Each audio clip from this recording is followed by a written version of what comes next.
Bienvenue à devenir un défenseur en reconnaissance. Nous sommes là aujourd'hui à partir de galeries au sein du Musée canadien à Manitoba. Mon nom est Roberta et je vais être la modératrice de la session aujourd'hui et il va certainement justement être le modérateur en ligne pour ceux d'entre vous qui vont être là d'une manière virtuelle. On voudrait remercier tout d'abord Sophie Nidia, aussi bien que les 9 élèves qui sont là avec nous aujourd'hui avec nous et qui vont participer. On voudrait également remercier tout d'abord, localisé à Toretori, justement, au sein de la rivière Sileben, dans un endroit vraiment historique de Anisha Abab, Inishiwawa et Eninawak, excusez-moi, et de Kowashune à Yototata, et dans l'Inde également de Red River, le musée canadien pour les droits humains, donc on continue pour la célébration, si bien que l'évolution des droits humains. Donc, l'eau au sein du musée émane de Shoal Lake, du lac Chola, et la première nation, en 2000, 23, qui a commencé à faire, on voudrait également remercier, la terre des ancêtres qu'ils appellent, leur propre origine. C'est le point de départ pour honorer la terre aussi bien que l'eau qui nous donne la vie, aussi bien pour que notre responsabilité en tant que la narration des histoires collectives du Canada également, et pour remercier et reconnaître également l'impact de la colonisation et contribuer à la réconciliation. La session d'aujourd'hui est principalement relative à faire de sorte à ce que la vérité devienne une action. C'est un thème qui est très important pour la réconciliation. Et qu'est-ce qu'on veut dire par ceci? Le Musée canadien pour les droits humains pense que les gens qui prennent la vérité par des actions comme défenseurs des gens qui prennent une position quand ils voient injustice au sein de la communauté et qui font quelque chose pour la communauté qui sont confrontés par cette injustice. La session d'aujourd'hui et comment commencer justement à être un défenseur. Nous allons explorer des conscients et des questions, comment reconnaître la justice et comment est-ce que le défenseur pourrait créer des changements pour nous aider. Nous avons vous aider parce que nous avons créé justement ce journal. Nous vous avons donné des copies. Donc, gardez ces copies. Si vous n'avez pas une copie, vous pouvez toujours utiliser du papier, un stylo. Nous allons certainement mettre des questions tout au long de cette partie. Vous avez certainement entendu parler du mot justement défenseur, mais ici même, nous voudrons utiliser ce mot de abstander. Quelle est la différence entre les deux?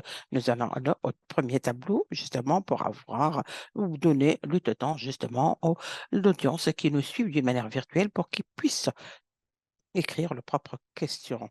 Donc, un bystander, c'est quelqu'un qui reconnaît l'injustice, mais qui choisit de ne rien faire. Alors qu'un défenseur, un abstander, c'est un individu qui reconnaît l'injustice et utilise ses propres forces pour avoir de la justice. Bravo. Donc, le bystander, c'est quelqu'un qui semble être juste regarder ce qui se passe.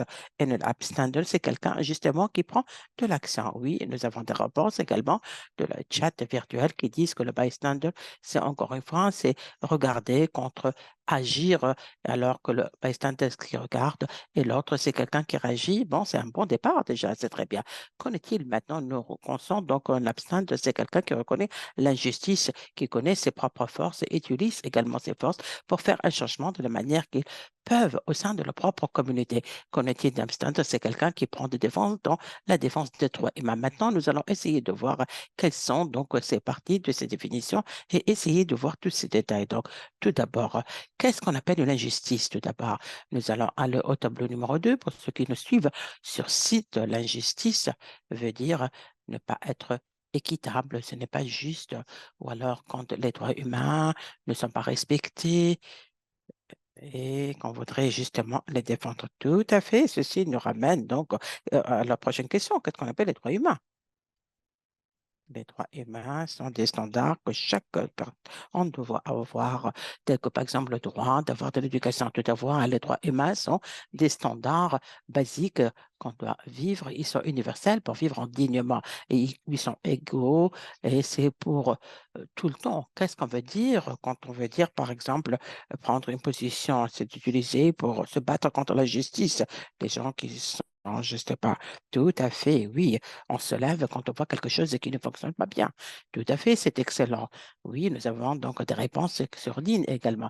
Nous avons une réponse en ce qui concerne les droits humains. Les droits humains, c'est quelqu'un où que la personne ne peut pas, ne pas nous avoir.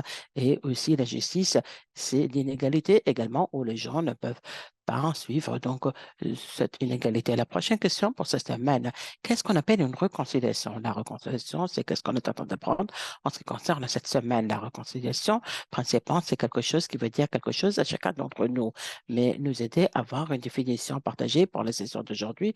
Nous allons essayer de voir que Adeline Mumanti, qui est un autochtone, qui est également un activiste, un auteur, aussi bien qu'un défenseur. L'année dernière, il a considéré ceci comme étant Adèle, on ne peut pas en retourner pour résoudre le passé. On pourrait justement essayer de comprendre la vérité et comprendre ce qui a causé la justice. On pourrait changer. Donc, notre comportement, et ceci veut dire la réconciliation. Et avec ceci, nous savons ce que c'est qu'un défenseur. Maintenant, nous allons essayer de voir comment est-ce que les gens deviennent des défenseurs dans ce cas-là. Donc, les gens deviennent des défenseurs de manière surprenante. Il s'agit de Shannon Cushtanen. Shannon est de Aurora, de l'Ontario du Nord, principalement. Et en 2000, la seule école au sein de sa propre communauté a été fermée. Pourquoi? Parce que 30 ans avant, encore une fois, donc il y avait une contamination, justement. Donc, il y avait une fuite de carburant qui a contaminé, ce qui veut dire que le gouvernement fédéral ont fermé l'école et ils ont mis une école temporaire jusqu'à ce qu'ils puissent construire une nouvelle école pour les 400 élèves qui habitaient au sein de cette région. Ce qui veut dire qu'il n'y avait que des classes, il y avait pas de gymnastique, il n'y avait pas bien sûr d'équipement pour qu'ils puissent jouer dans le corps. Cette année plus tard, ils continuaient à ne pas avoir une école construite. Et bien sûr que beaucoup de gens, il y avait froid et ils n'étaient pas vraiment donc en bonnes conditions. Il y avait donc, les enfants ont commencé à ne pas à l'école à cause de ces conditions supportables. Et c'était la seule école que Shannon avait connue. Et là, elle est rentrée justement à l'école. Elle est partie au jardin d'enfants. Elle a continué à aller à l'école jusqu'au niveau numéro 8. Elle voulait juste devenir, elle ne voulait pas devenir justement défenseur. Elle voulait juste aller à une bonne école. Elle a commencé à être défenseur parce qu'elle a commencé à faire une campagne pour une nouvelle école. Et là, c'est une vidéo qu'elle avait créée justement pour ce projet de classe et elle a utilisé ceci lors de sa campagne. Elle savait comment est-ce que ceci pourrait être difficile d'apprendre quand vous vivez dans ce type de communauté. Pourquoi? Parce que la première école de la communauté sont sujets à l'acte des Indiens et ils ont reçu également moins de financement que les écoles qui sont au sein d'autres communautés, ce qui veut dire qu'elle a conduit, donc elle a mené donc les autres élèves dans le cadre de ce commune. Ils ont utilisé des plateformes telles que Facebook et YouTube pour demander justement aux élèves à écrire des lettres au gouvernement fédéral partout en Amérique pour demander une école et des droits et des cours justement pour tous les enfants. Et les enfants ont répondu à cet appel. Ils ont envoyé des milliers de lettres au gouvernement fédéral et trois donc un ministère consécutif dans les affaires justement qui étaient là à ce moment-là en premier qu'ils allaient avoir une école au sein de Abidiscat. Et il y avait trois ministres qui n'ont pas vraiment euh, et il a vraiment n'a pas tenu à sa promesse. En 2008, le gouvernement fédéral, ils ont écrit, nous n'avons pas assez d'argent pour construire cette école. Mais quand Shannon et ses élèves, et ses amis, ses camarades, ils ont utilisé justement l'école qu'ils avaient parvenue pour un voyage pour voyager à Ottawa et de voir s'ils pouvaient justement rencontrer justement le ministre à l'époque. Ils ont eu la chance de rencontrer Chuck Stroll et ils ont soumis leur propre corps. Il a continué à dire non, il a refusé l'argent. Le gouvernement n'a pas assez d'argent pour vous construire une nouvelle école. Après cette réunion et cette rencontre, elle est rentrée encore une fois au Parlement et elle a fait un discours aux médias et elle a dit qu'elle n'allait jamais quitter jusqu'à ce que chaque élève pourrait avoir accès à une bonne éducation. Et Shannon a gardé sa promesse. Elle- donc, elle a mené justement la campagne la plus importante donc, au Canada et ça s'appelle donc des élèves, d'autres élèves. Shannon. Donc, elle a justement écrit à des milliers de gens pour leur demander d'avoir une bonne éducation pour toute la communauté de la Première Nation. Elle a sensibilisé à travers le Canada et sur le plan international aussi sur les conditions, aussi bien que les défis que les communautés de Première Nation auxquelles étaient confrontées en ce qui concerne l'éducation. Et en 2009, le gouvernement fédéral a dit, oui, d'accord, nous allons vous construire une école à cause de la pression que ces élèves avaient mis sur le gouvernement à l'époque. Et en 2014, une nouvelle école a ouvert à Adwabskat. Mais tragiquement, Shannon est décédée dans un accident de voiture en 2010. Elle n'a jamais vu cette école ouverte. Mais donc, cette campagne a commencé en mémoire de Shannon et continue le travail de Shannon pour garantir, s'assurer que chaque élève pourrait avoir accès à une école sécurisée, confortable, une école confortable et une bonne éducation. Shannon a beaucoup à nous enseigner pour devenir un défenseur. Nous allons avoir juste une discussion maintenant pour voir qu'est-ce qui a fait d'elle une défenseuse. Qui peut me dire quel type d'injustice est-ce que Shannon avait reconnu? Table numéro 2. Quel type d'injustice avait-elle reconnu selon vous? Elle voulait avoir une école digne parce qu'elle n'avait pas une école décente. Et chaque personne mérite une éducation digne. Et bien sûr, on leur a dit que ceci était donc des écoles qui étaient juste euh, pendant une période très courte. Il n'y avait pas donc de cours, il n'y avait pas de gymnastique à l'époque. Donc, oui, c'était vraiment un apprentissage très important.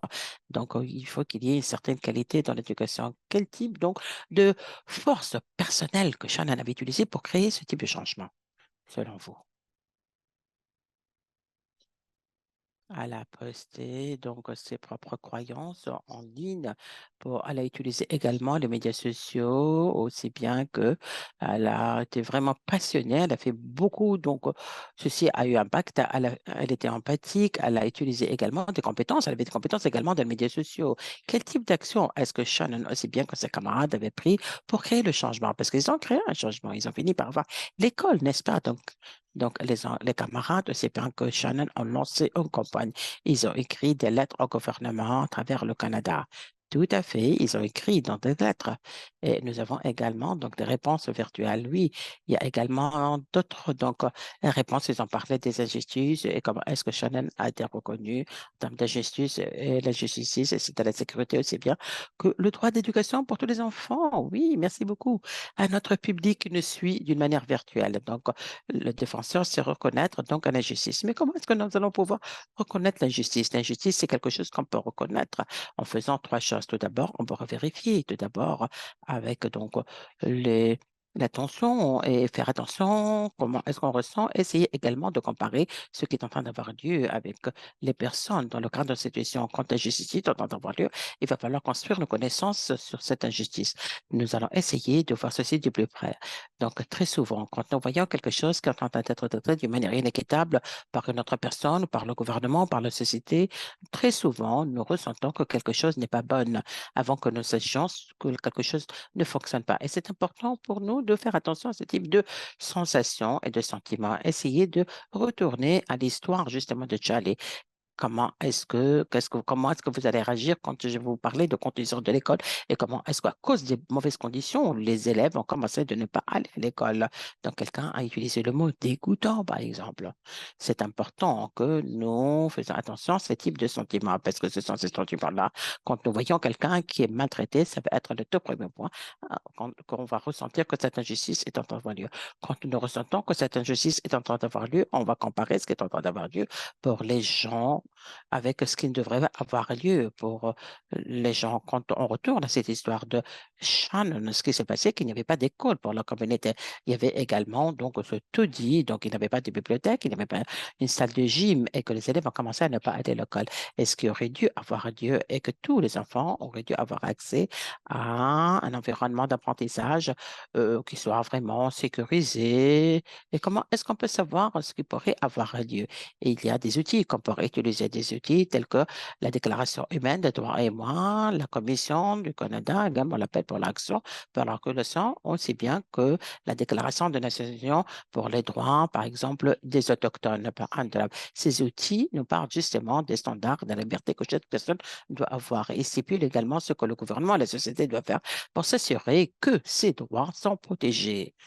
Donc, sous l'article 14, par exemple, les autochtones ont le droit justement de gérer leurs propres écoles et de créer leur propre système éducatif.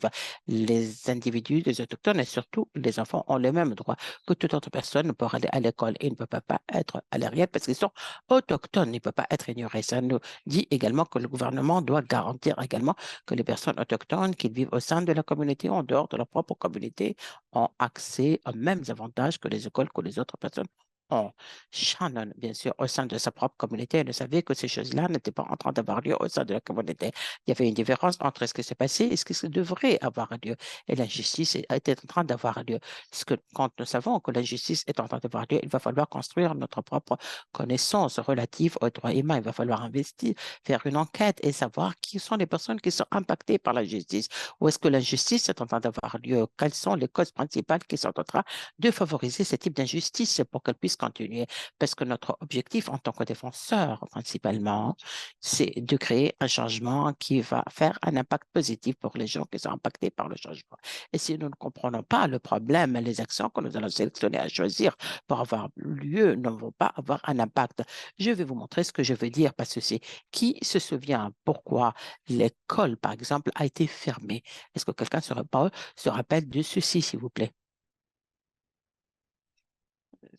Les élèves, aussi bien que l'enseignant, par exemple, a commencé à être malade.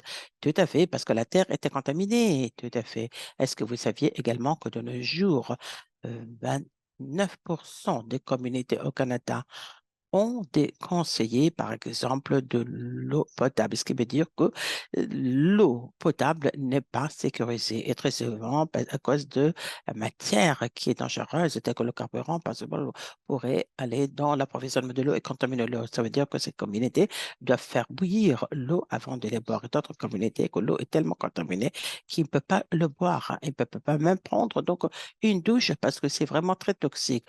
Plus donc, 29% de ces communautés ont été sous ce type de comité, de conseil, plus de 10 ans. Et Ottawa a été justement sous ce régime-là pendant des décennies.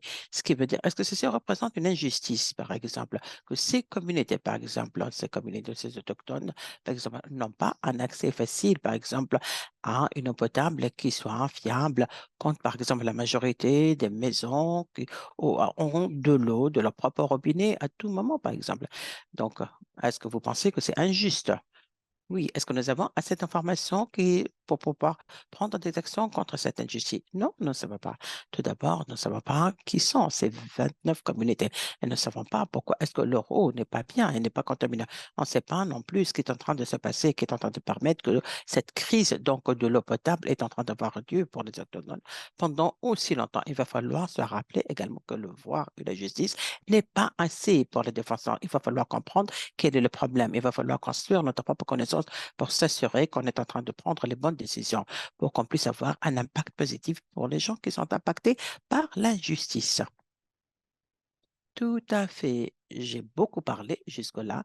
Maintenant, c'est votre tour. Vous allez avoir une chance au sein de votre groupe pour parler de l'injustice que vous considérez, que vous voyez dans votre propre communauté. Vous pourriez parler, par exemple, comment est-ce que ces injustices vous font ressentir. Essayez de réfléchir également quelles sont les personnes qui sont affectées. Vous avez 2 minutes. Vous allez parler entre vous pour nous dire quel type d'injustice est-ce que vous remarquez au sein de vos propres communautés. Allez-y.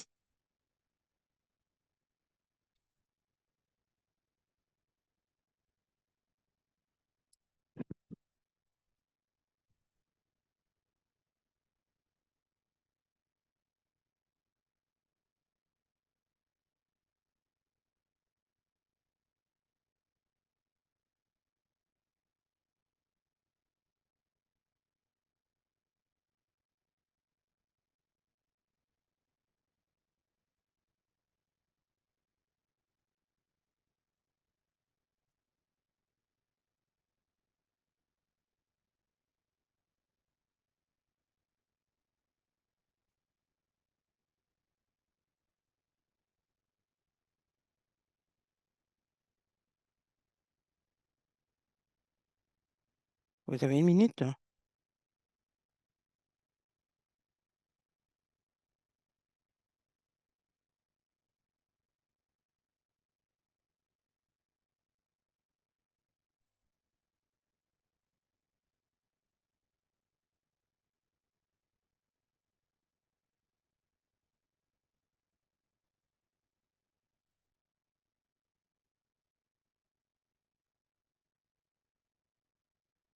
Il vous reste une minute.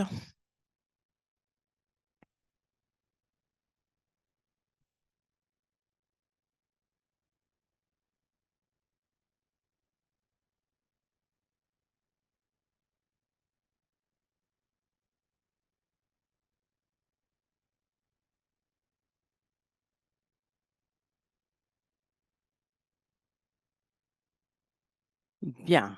Allez, nous allons devoir continuer avec notre présentation, mais n'oubliez, vous pouvez toujours continuer justement à utiliser votre propre journal, s'il vous plaît, pour l'inspiration des défenseurs. Bien, sur la base de la discussion que nous avons vue, je suis ravie de voir que vous avez bien interagi. Donc, ça c'est clair que cette injustice existe au sein de chacune de nos communautés. Nous savons également que les défenseurs reconnaissent l'injustice, mais ils peuvent également créer un changement. L'histoire de Shannon nous a compris comment reconnaître l'injustice, mais nous ne va pas considérer, on va considérer plus de donc, défenseurs pour explorer comment est-ce que les défenseurs pourraient créer un changement. Avant ceci, est-ce que quelqu'un pourrait partager avec moi un exemple d'un défenseur qu'ils ont connu, par exemple, au sein de leur propre communauté ou quelqu'un que vous avez connu, par exemple, Michael Linklater?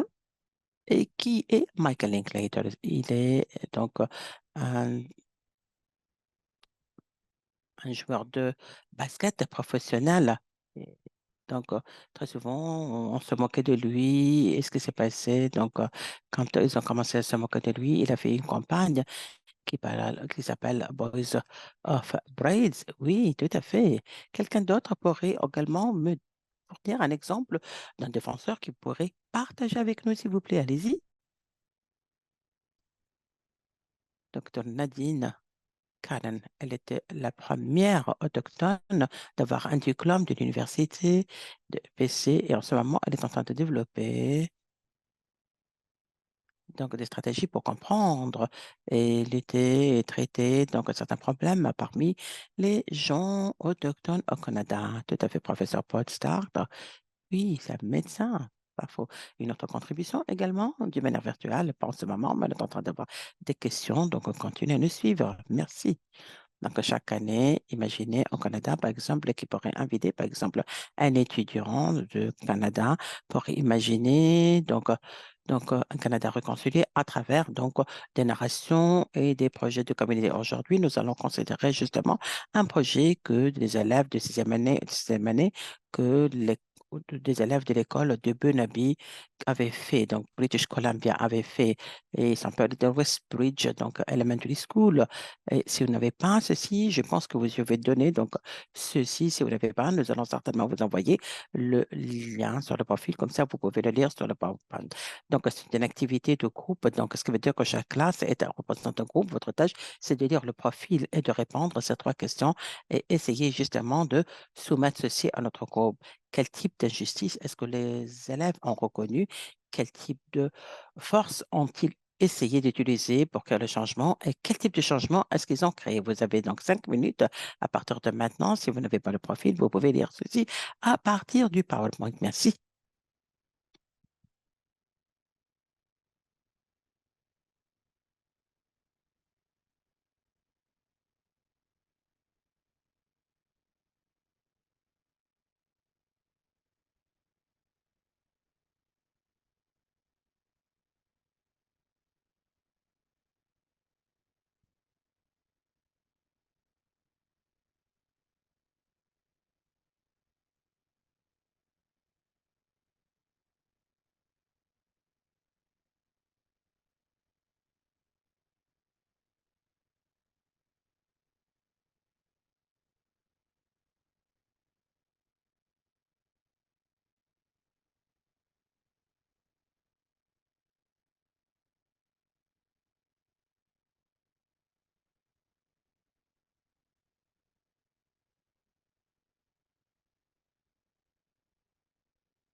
Bien, il vous reste 2 minutes, s'il vous plaît, pour continuer votre discussion. Merci.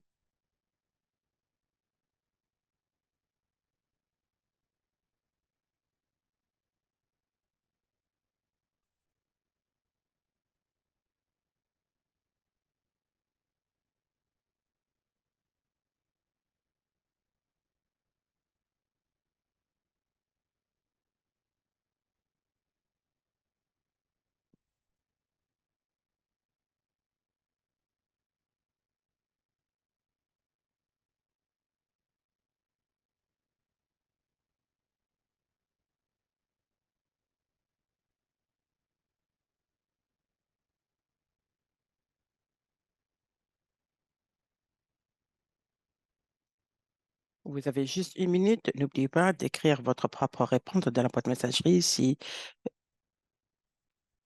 vous êtes avec nous d'une manière virtuelle aujourd'hui. S'il vous plaît, n'hésitez pas d'écrire votre nom. Ou n'oubliez pas d'écrire votre nom.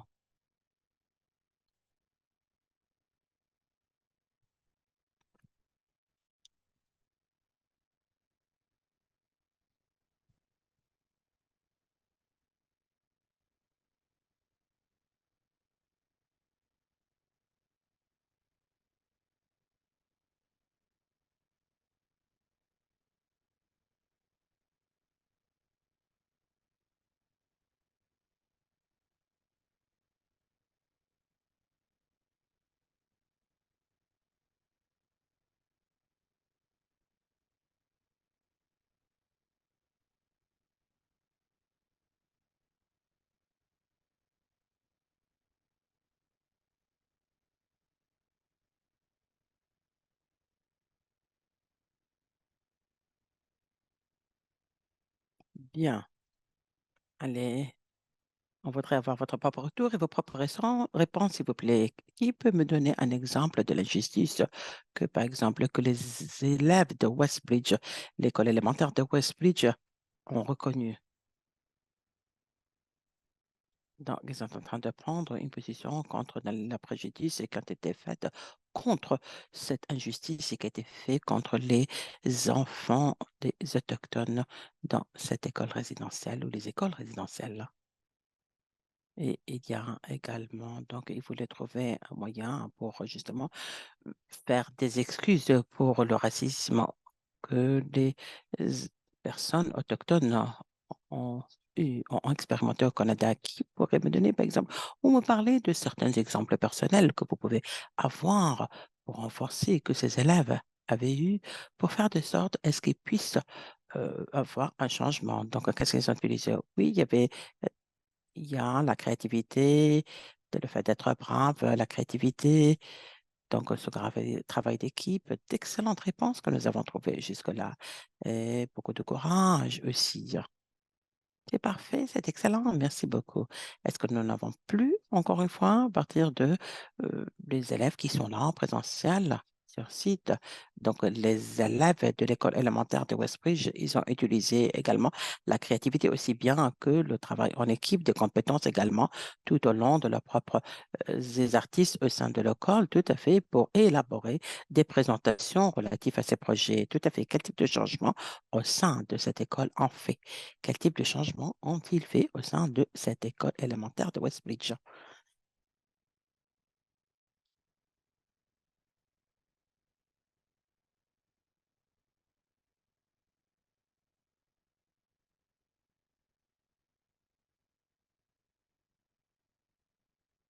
Est-ce que vous vous souvenez ce qu'il fallait faire justement avec ceci? Comment ils ont créé le monument, s'il vous plaît? Oui, ils ont transformé donc ce crosswalk vers une école proche de l'école, donc dans une école résidentielle, un monument d'une école résidentielle, donc pour honorer les survivants.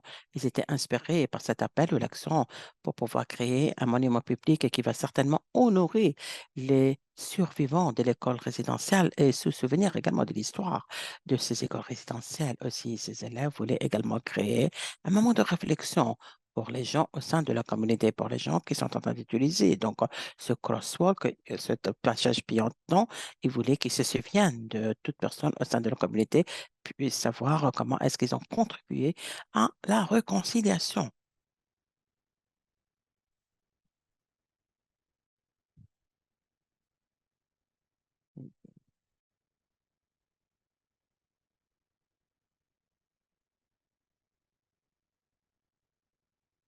Excusez-moi, nous avons une petite difficulté technique, n'est-ce pas? Excusez-moi, et on s'en excuse. Bien, nous y sommes. Nous avons vu également que les défenseurs utilisent beaucoup de force personnelle. Nous avons vu également certains exemples de tout ceci, n'est-ce pas? De cette force personnelle, à part le fait que vous puissiez être donc un défenseur.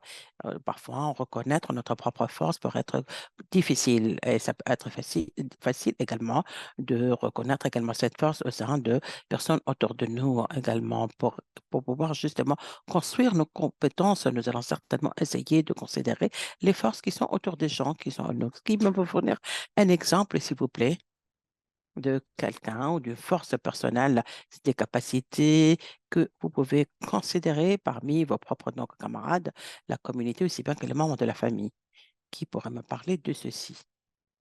Certains exemples que je pourrais avoir des différents orateurs, la dédication, aussi bien que la compassion du sport, aussi bien que la gentillesse. Tout à fait, oui, c'est une excellente liste jusque-là. Merci. S'avère que c'est vraiment une grande liste jusque-là. Y a-t-il d'autres personnes également en ligne?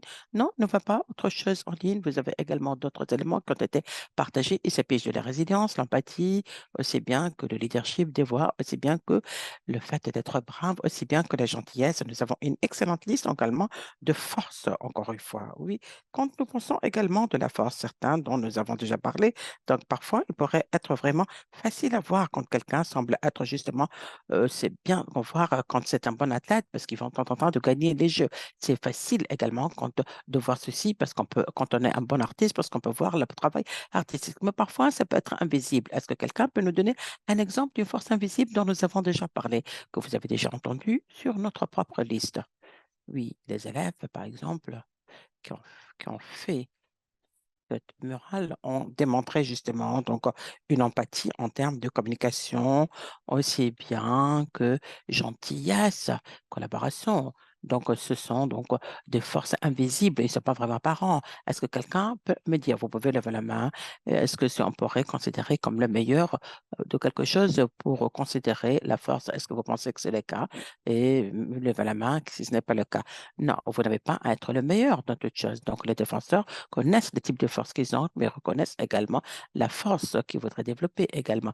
Les défenseurs savent également qu'ils pourraient construire des compétences, n'est-ce pas? Bien. Maintenant, nous avons parlé également de la force dans d'autres genres.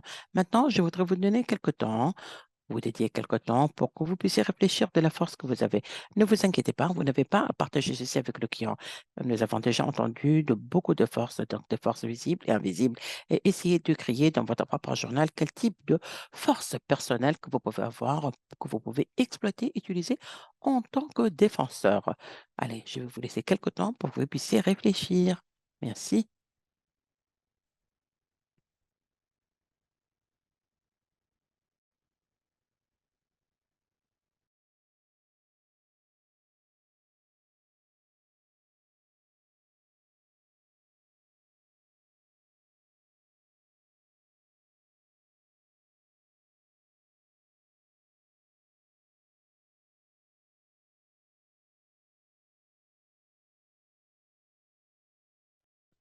Il vous reste 30 secondes.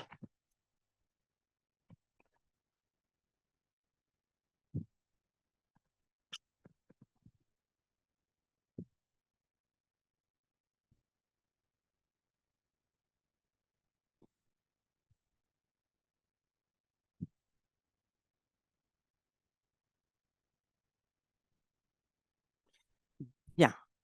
Vous pouvez toujours continuer donc à utiliser votre journal d'inspiration. C'est parfait. Il ne va pas à partager votre force, mais je voudrais de garder votre journal et maintenant que vous allez continuer à réfléchir en ce qui concerne donc les personnes euh, que vous voyez, par exemple, comment est-ce que vous partagez ce type de force, essayez de l'écrire. Donc, trois forces importantes. S'il vous plaît, nous allons essayer de faire ceci plutôt que de savoir comment utiliser un ordinateur pour pour les défenseurs, s'assurer que vous comprenez, que reconnaître également le type de force dont vous avez besoin pour créer le changement que vous devez faire. Donc, l'autre force, c'est la capacité de reconnaître la force dans d'autres personnes aussi, hein.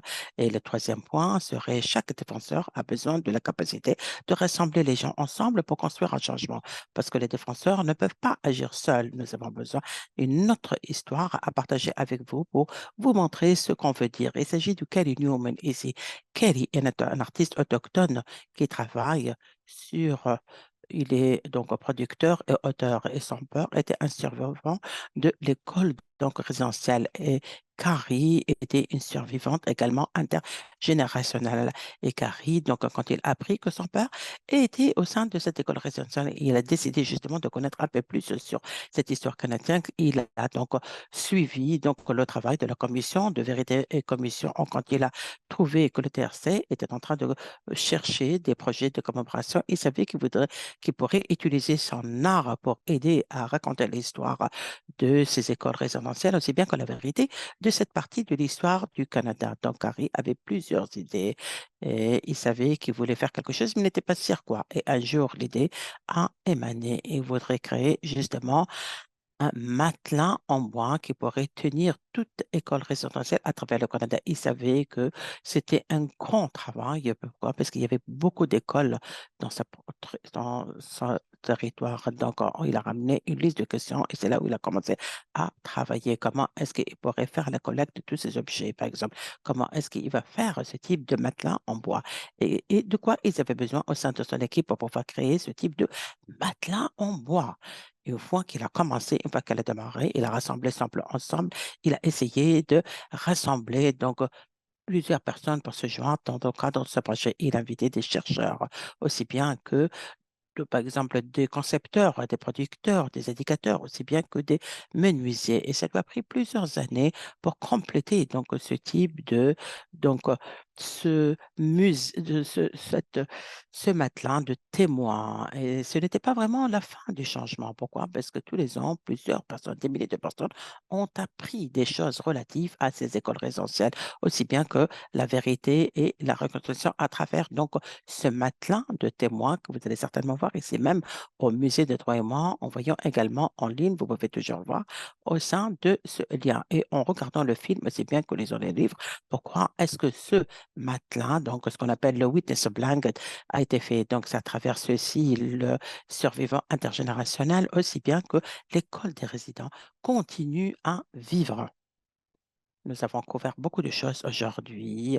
Nous avons appris ce qu'est un défenseur. Nous avons appris également certains défenseurs qui sont en train de faire un changement au sein de leur communauté. Et nous avons également appris certaines injustices qui sont en train d'avoir lieu. Nous avons appris que l'injustice est en train d'avoir lieu dans toutes les communautés. Et nous avons appris de différentes forces individuelles que les défenseurs sont en train d'utiliser pour avoir donc un changement au sein de leur propre communauté. Nous avons appris également que nous sommes des défenseurs. Nous sommes des défenseurs par avoir participé aujourd'hui. Nous savons comment reconnaître la justice également. Et nous avons également une force personnelle. Et maintenant, il ne s'agit que de nous de faire un changement au sein de la communauté d'une manière que nous voulons pour utiliser ce type de force. Et nous espérons que vous allez être inspirés par cette session et que en 2025, nous espérons que vous allez prendre cette pledge ou être impliqué justement dans le musée des droits humains à travers des showcases. Et merci encore une fois pour votre participation.